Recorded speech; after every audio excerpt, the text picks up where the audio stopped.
House Intelligence Committee Chairman Devin Nunes had a secret meeting in the White House. CSUN students learn about water conservation. And an art walk in downtown Los Angeles celebrates Women's History Month. This is Valley View News. Hello, and welcome to Valley View News. I'm Paulina Negretti. And I'm Leo Ibarra. Thousands laced up for the Susan G. Komen Breast Cancer Walk at Dodger Stadium. As Valley View News reporter Grecia Lopez shows us, this was truly a celebration of life. It was a sea of pink at the Susan G. Komen LA Race for the Cure. Thousands prepared to run or walk in support of their loved ones who are battling breast cancer and those who have survived. I'm a survivor, so I'm here to support not only all the other survivors, but the cause for finding a cure. For Gina Lira, who battled cancer for 2 years, this event reminds her that she is not alone. Means a lot. It means knowing that I'm not the only one out there that survived this terrible disease, that there's plenty of love and support from everybody, my family, my friends. Lyra's sister, Veronica, also participated to support her sister. I was there through every chemo treatment. I went through the whole process with her and supporting her. Runners laced up in pink tutus to raise money for local breast cancer health services. An estimated 800 survivors participated, sporting pink souvenir shirts and smiles. Breast cancer affects 1 out of 8 women, but also affects those close to them. My mom survived, and she's a breast cancer survivor, and I'm really proud of her. And I'm here to support her and everyone else that went through the same process as she did. I know it was tough for my mom, so just imagining that other families had to go through it too, I just can't imagine the pain. Her children are what motivated Lyra to push through treatment. My family, my kids, I fought for them. You know, I was fighting for my life, but it was really I need to be here for my children. So they were a big inspiration. Runners ran to help find a cure, to advocate for cancer education, and support a community that is full of hope. For Katie Cole, beating cancer is right around the corner. So I've been going through treatment. I started treatment in the second week of November, and I'm now toward the end. I should finish at the end of this month and then head into mastectomy and reconstructive. Survivors who ran were greeted at the finish line with a pink rose. As you can see right behind me, the participants are just finishing their course. They're getting water and protein bars to get energy for the rest of the event. In Los Angeles, Grecia Lopez, Valley View News. The Trump administration has now turned to tax reform after failing to repeal and replace Obamacare. The president is hoping to gain the support of some Democrats to accomplish his new task. Trump is optimistic and says tax reform is something he is committed to. A rewrite of the tax code has not happened in more than 3 decades. The most controversial proposal being put forward is a 20% tax on imports. Fox News host Jeanine Pirro is calling on Paul Ryan to step down as Speaker of the House. Pirro is not happy with Ryan after the failure of the GOP health care bill. Pirro feels Ryan did not do his job in gathering the votes for the bill. The legislation would have repealed and replaced the Affordable Care Act. President Trump, however, is blaming small government and outside conservative groups for the failure of the bill, and not Ryan. Jared Kushner, key advisor to the president, will be meeting with the Senate Intel Committee to discuss the Russian meetings. Kushner was the official primary point of contact with foreign governments and officials throughout the campaign and transition. Kushner volunteered to speak on the investigation of Russia's interference in the recent U.S. election. The timing for this meeting is still being determined.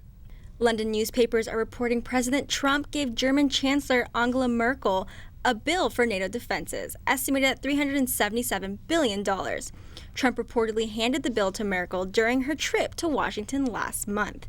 Trump says the United States is committed to NATO, but the White House says the British newspaper reports are false. House Intelligence Committee Chairman Devin Nunes obtained information at the White House on alleged monitoring of President Trump the day before he announced it publicly. A spokesman says Nunes met his source at the White House in order to have a secure location. Nunes has not said who provided him the intelligence reports. The reports that I was able to see did not have anything to do with Russia or the Russia investigation or any tie to the Trump team. Democrats suspect the Nunez source is someone close to President Trump. They feel it's a way to support Trump's claim that former President Obama wiretapped him. Senate Minority Leader Chuck Schumer is now calling Nunez to resign as chairman of the Intelligence Committee. An OC Weekly reporter and 2 photographers say they were physically assaulted by pro-Trump demonstrators at a Make America Great Again rally. The rally was held in Huntington Beach last month. Many fights broke out and people were pepper sprayed. A video of the confrontation shows a Trump supporter pushing down the photographer and the organizer of the rally trying to intervene. The second photographer was hit with an American flag. PBS has released a film on an all-female activist group in Los Angeles. The Ovarian Cycles use cycling as a form of empowerment throughout the community. The group used imagery and symbolism like wearing bandanas over their faces to express their feminist perspective. The Boyle Heights-based group says they are protesting against domestic violence and gentrification around their community. The Ovarian Cycles hold monthly rides around Los Angeles. The Women's Art Walk in downtown Los Angeles was created to commemorate Women's History Month. Valley View News reporter Flor Tolentino has more on the story. This exhibition focuses on the stories of women and celebrates the work and craft of female artists Katie Reese, Isabella Inez, and Eza B, along with the art performances by Chloe Nilai in honor of Women's History Month.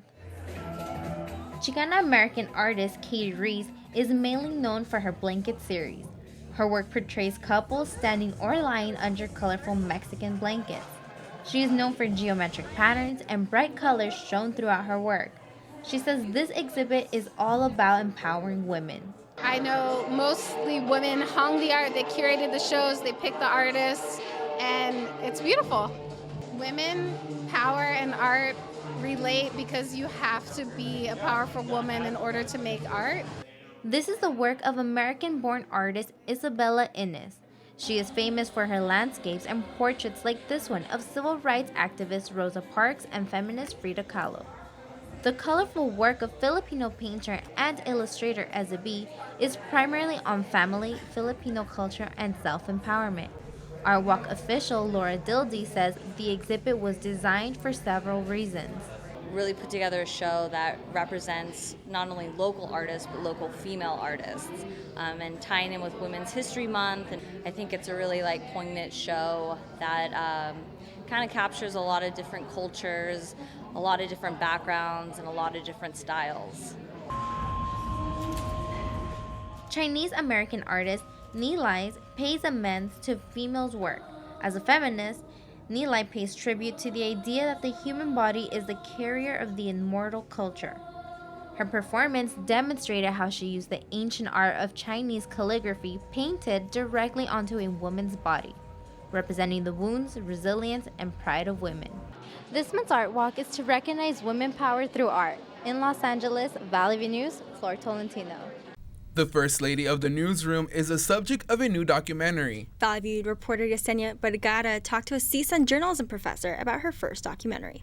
Thank you. Today we are here with Professor Stephanie Blusing, who will be discussing her new documentary. Thank you for joining us, Professor. Thank you for having me. Can you tell us a little bit about Agnes Underwood and her background? Aggie Underwood made history in 1947 when she became the country's first female city editor of a major metropolitan newspaper, which means she was the boss of the newsroom.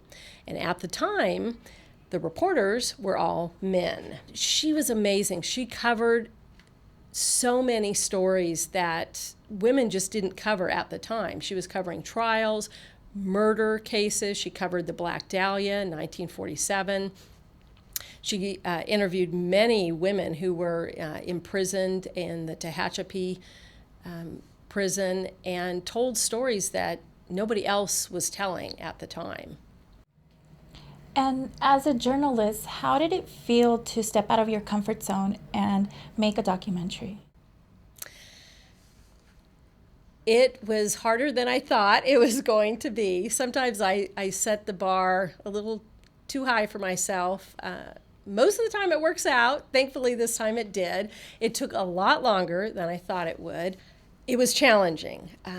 I didn't always know what I was doing, but luckily I knew I needed a narrator, and I wanted music, original music written for it, and I needed someone to do the flyer for it.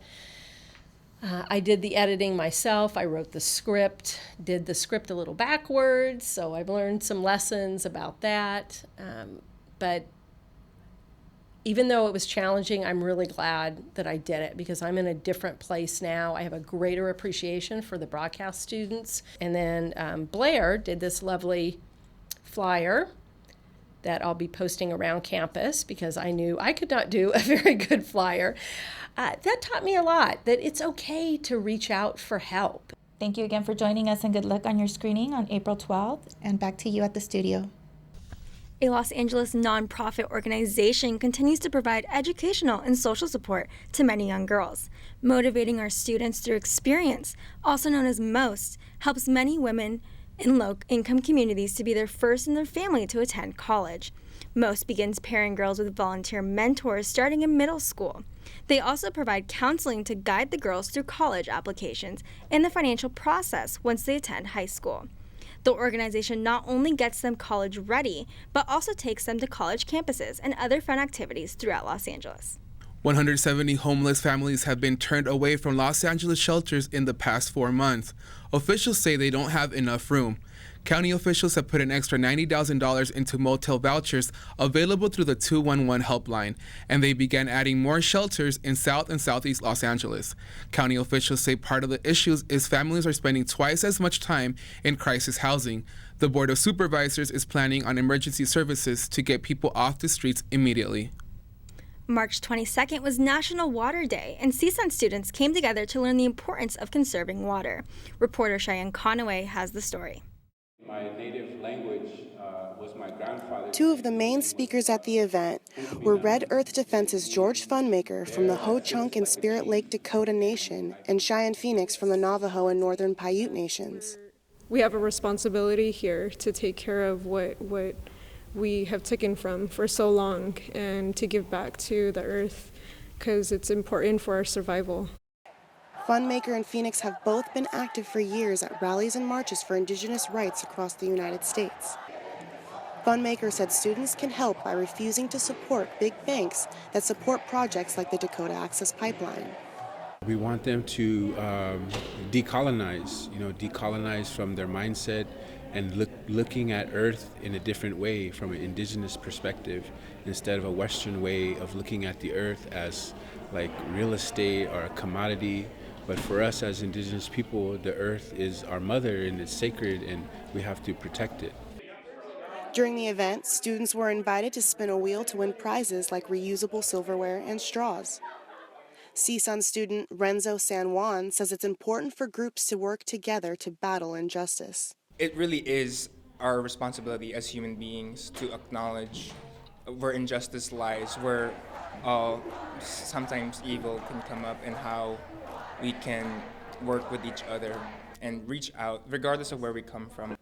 Michael Quill from the conservation group LA Waterkeepers outlined how students can volunteer for watershed and marine protection programs. Watershed teams go after polluters that violate the Clean Water Act. The Clean Water Act was designed to keep major bodies of water free from pollution. Former President Obama strictly enforced this act, but President Trump is reviewing this regulation to ensure it does not harm the economy. Quill said Waterkeepers is focused on ensuring clean water for everyone. He told students that they don't have to live close to the beach to help clean it up. Everything on our streets runs into storm drains and runs into the LA River or rivers or creeks and floods into the ocean. So being aware of what you do inland affects everything that happens in the ocean. And if you see pollution, call the pollution hotline at the state or call LA Waterkeeper, and we get teams out there to investigate what's going down. Funmaker and Phoenix ended their presentations with a song and prayer on how to protect the water and earth. I'm Cheyenne Conaway in Northridge for Valley View News. LA County transportation officials are considering tighter rules for carpool and toll lanes. Transportation officials will examine whether to impose tolls on more carpool lanes and have a higher passenger requirement for such lanes. Metro Chairman John Facena says while the county's population continues to grow, there is little space to expand freeways.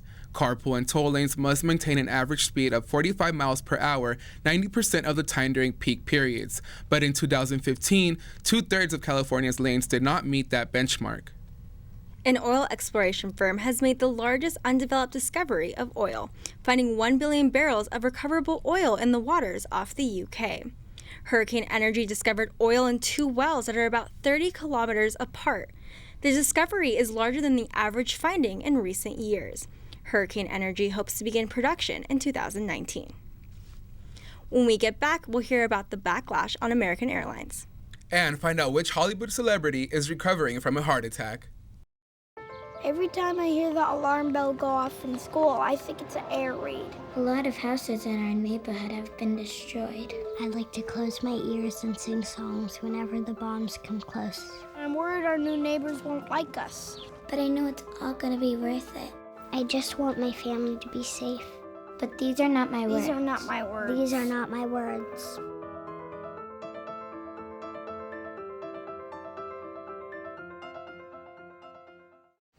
Ms. Stevens, I just wiped malware off our system. People have got to stop clicking unsolicited email links and downloading free software unless it's from a trusted source. Sounds great. We need a data backup plan in a separate location in case we get hacked. We need to focus on making profits, not spending them. Learn to protect yourself from ransomware. If you become a victim, contact your local FBI office. Hey, Hard, what's this? That's my resignation letter. You're resigning. Why? Because you're constantly ignoring me. You're half as active as you used to be, and you eat stuff like this. You've been putting me under a lot of pressure lately. That's why I'm ready to quit. I forgot.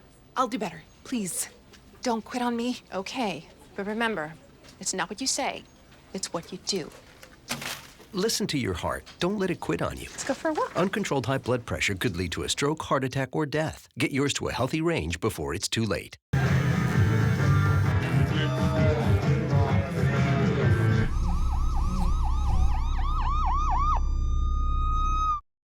California adopted new criminal sentencing rules last week that aim to lower the state's prison population by almost 10,000.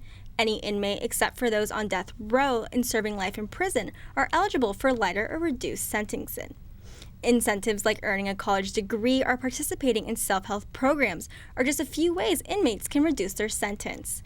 Corrections Secretary Scott Kernan said the program is a way to encourage inmates to do something with their incarceration. The program is projected to cut California's prison population by about 7%. United Airlines is facing a backlash after 3 girls were denied entry onto a flight in Denver because they were wearing leggings. United says the girls were traveling standby using free passes designated for family and friends. Passengers who use family and friend passes are subject to stricter rules, including a dress code. Shannon Watts, a passenger who took offense to the ordeal, documented on Twitter. It sounds like a very gender-based policy that, men can wear shorts, but women can't, or girls can't wear leggings. It sexualizes young girls to make them feel like what they're wearing is inappropriate. United mentions on Twitter, Facebook, and Instagram exploded from an average 2,000 daily mentions to 74,000. Now here's Gracia Lopez with entertainment. Thank you, Paulina. Model Chrissy Teigen has joined the online fight against United Airlines. She's vowing to board a flight topless. United banned 2 10-year-olds because they were wearing leggings. Teigen tweeted, "I have flown United before with literally no pants on. Next time, I will only wear jeans and a scarf." United Airlines responded by saying the girls were not properly dressed for traveling on company passes. The airline released an additional statement saying regular customers and their leggings are welcome. Spanish actor Antonio Banderas is recovering from a heart attack. The 56-year-old actor said at a film festival he suffered the attack on January 26, but it didn't cause any damage. The Mask of Zorro actor had 3 stents put in his arteries, but insisted the incident wasn't dramatic. He added that he was well and ready to return to work. Rapper Freddie Wap was allegedly involved in a shooting near his hometown in New Jersey. Police officials said Wap and his friends were involved in a heated altercation that left 3 men injured and sent to the hospital. The rapper has not commented on the incident. Now, numbers were high at the box office this weekend. Beauty and the Beast continued to enchant audiences, topping the list by taking in $88 million. Disney's latest remake has made $300 million in just 10 days in North America alone, and nearly $700 million worldwide. Power Rangers took the second spot with $40 million. This movie tells the origin of the Power Rangers with a diverse teenage cast. Also this weekend, Chips had a disappointing debut at $7 million. Meanwhile, at Disneyland, the happiest place on earth has increased the price of happiness to $124 a day. That's all for entertainment. Now back to you. The CEO of Dynasoft Synergy Incorporated is facing visa fraud charges after police say he filed fake documents to bring people to the U.S. The company obtained H-1B visas for more than a dozen people, saying the workers already had jobs at Stanford, Cisco Systems, and Brocade Communications. The prosecutors say the jobs didn't exist, that Dynasoft stood to profit by placing the workers once they were here. The US and UK have ordered airlines flying from countries in the Middle East to stop passengers from bringing electronics on board. Electronics bigger than smartphones, including laptops, cameras, and iPads, must be checked in with luggage. Medical devices will be allowed after security screening. US officials say the ban is to stop terrorists from smuggling explosives and electronic devices. Intelligence says electronic explosives pose a serious threat to aviation. When we come back, we'll hear about a martyred Central American archbishop. And the Oakland Raiders are moving to Sin City.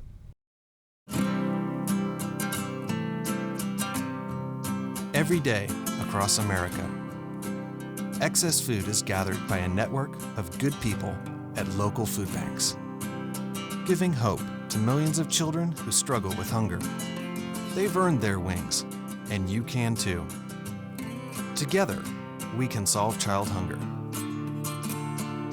Support Feeding America and your local food bank at feedingamerica.org.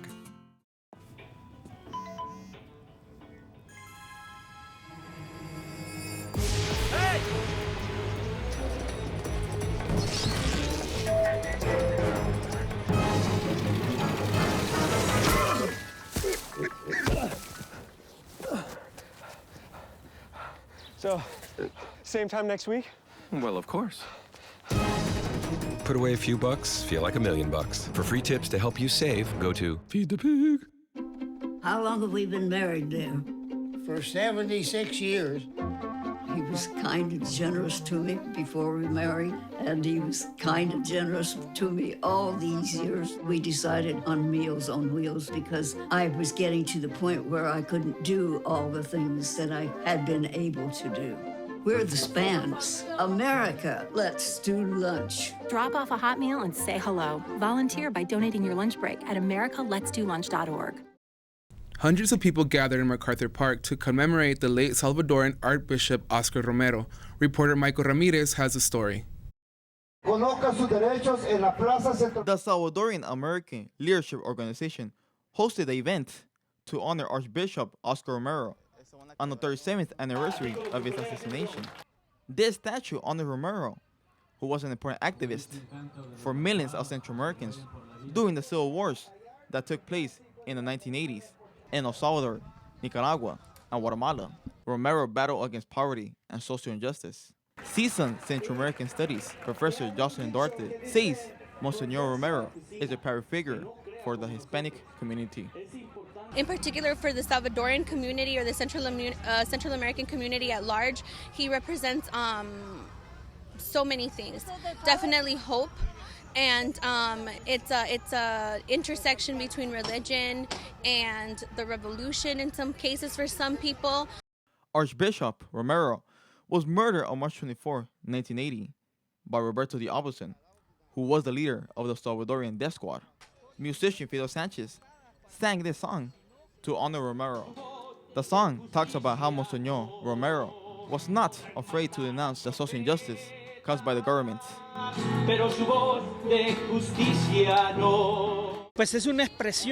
His song is an expression of the time when he got killed. It's an expression of the land of hunger where we saw a leader who became a prophet and left a legacy despite his death.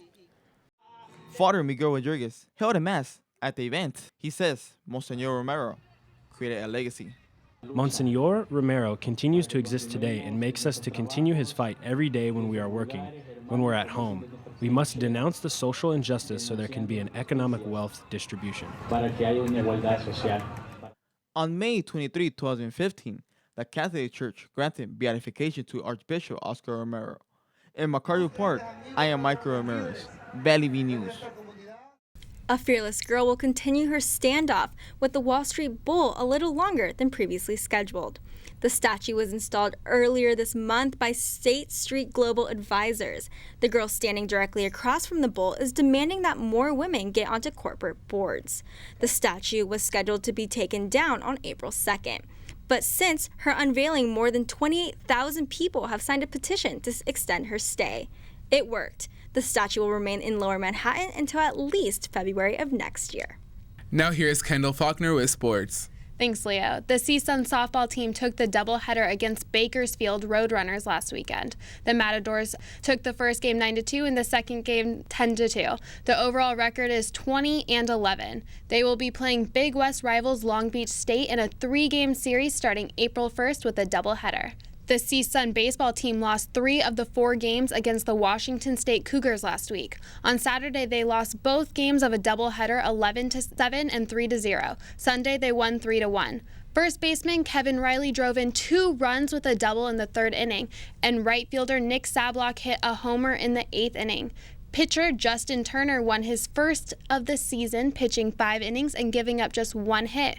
Connor O'Neill came in for the last 3 innings, getting his 4th save of the season. Monday, CSUN lost 6-4. They opened conference play with a 3-game series of UC Davis that started Friday, March 31st. The Oakland Raiders will be saying goodbye to Oakland and hello to Las Vegas. NFL owners voted 31-1 to approve the move to Las Vegas. The only team to vote against the move was the Miami Dolphins. The stadium they will share with the UNLV is expected to be open until 2020. They may be playing 1 preseason game a year in Vegas at Sam Boyd Stadium before their move is permanent. Shaquille O'Neal's Lakers legacy became permanent last week when a 9-foot, 1,200-pound bronze statue of O'Neal was unveiled at Staples Center. Thousands of fans attended the ceremony. The statue is suspended 10 feet off the ground, showing Shaq's signature move, a dunk. Lakers great Kobe Bryant, Phil Jackson, and Kareem Abdul-Jabbar all spoke at the unveiling. O'Neal was inducted into the Basketball Hall of Fame last year and is the 8th person to have a statue outside Staples Center. That's all for sports. Now back to you. A newlywed woman lost 70 pounds in 1 year, making her something new, a new body. 28-year-old Danielle French said she didn't want to look back on her wedding and hate her photos. After her engagement, French joined an Instagram community called Slimming World for inspiration. She began posting her progress photos and received overwhelming support. The day of her wedding, French wore a size 6 along with her newfound confidence. Puppies that were saved from a fake dog rescuer in Irvine have been put up for adoption. 7 puppies have been nursed back to health and were adopted. 5 are still available. Over 70 people attended the adoption event. The adoptions were handled like a lottery. The suspect of the fake organization faces up to 12 years in prison. Thank you for watching Valley View News. I'm Paulina Negretti. And I'm Leo Ibarra.